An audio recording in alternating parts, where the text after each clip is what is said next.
permasalahan-permasalahan teknis yang bersifat khas, maka filsafat ilmu muncul menjawab pertanyaan berdasarkan landasan teori.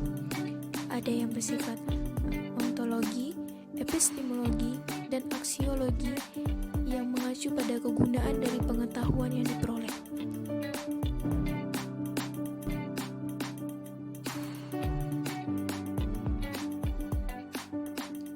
Seiring dengan perkembangannya zaman, makin berkembang ilmu-ilmu pengetahuan yang ada. Kemajuan pesat ilmu pengetahuan yang dicapai manusia pada ujung pertengahan kedua abad 20 memungkinkan arus informasi menjadi serba cepat, apa dan oleh siapa dari seluruh muka bumi, bahkan sebagian jagat raya, menembus ke seluruh lapisan masyarakat dengan bebas tanpa membedakan siapa dia si penerima.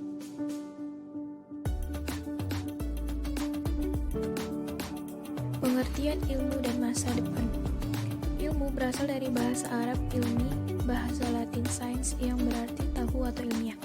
Sedangkan secara bahasa, ilmu adalah pengetahuan tentang sesuatu yang disusun secara bersistem menurut metode-metode tertentu yang dapat digunakan untuk menerangkan gejala-gejala tertentu di bidang itu. Bakhtiar 2007. Menurut KBBI, ilmu diartikan sebagai pengetahuan tentang suatu bidang yang disusun secara sistematis menurut metode ilmiah yang digunakan dalam bidang pengetahuan.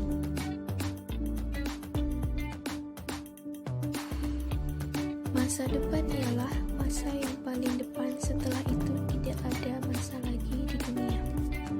Krisis kemanusiaan adalah runtutan peristiwa ancaman kritis terhadap kesehatan, keamanan, dan keberadaan suatu kelompok besar dalam suatu wilayah. Begitu juga kemajuan ilmu dan teknologi yang semula untuk memudahkan urusan manusia, ketika urusan itu semakin mudah, maka muncul kesepian dan keterasingan, yakni lunturnya rasa solidaritas, kebersamaan, dan silaturahmi. Krisis kemanusiaan tidak saja terjadi akibat teknologi maju, tetapi juga akibat dari kecenderungan, ideologi, dan gagasan yang tidak utuh.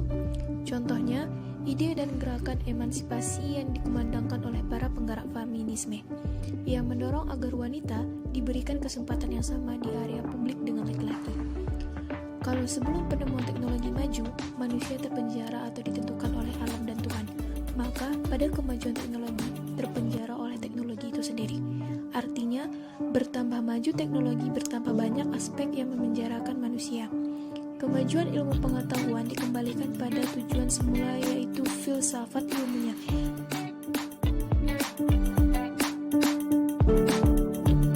Agama lebih mengedepankan moralitas dan menjaga tradisi yang sudah mapan, atau ritual yang cenderung eksklusif dan subjektif. Sementara ilmu selalu mencari yang baru, tidak terlalu terikat dengan etika, progresif, bersifat inklusif, dan objektif. Di sisi lain, manusia semakin tergantung pada teknologi, seperti teknologi informasi, sehingga tidak mampu lagi membedakan antara yang benar-benar nyata dan hasil rekayasa, termasuk rekayasa informasi. Teknologi ternyata didasari atau tidak menciptakan sesuatu yang tidak diprediksi sebelumnya. Ilmu dan teknologi mengalami degradasi nilai dan akhirnya dapat memenjara ilmu dan teknologi itu dalam satu kerangka tertentu. Agama dan ilmu memiliki kesamaan, yakni sama-sama mendesain masa depan manusia. Desain agama lebih jauh dan abstrak, sedangkan ilmu dan teknologi lebih pendek dan konkret. Desain agama untuk memberikan keterangan hidup setelah hidup,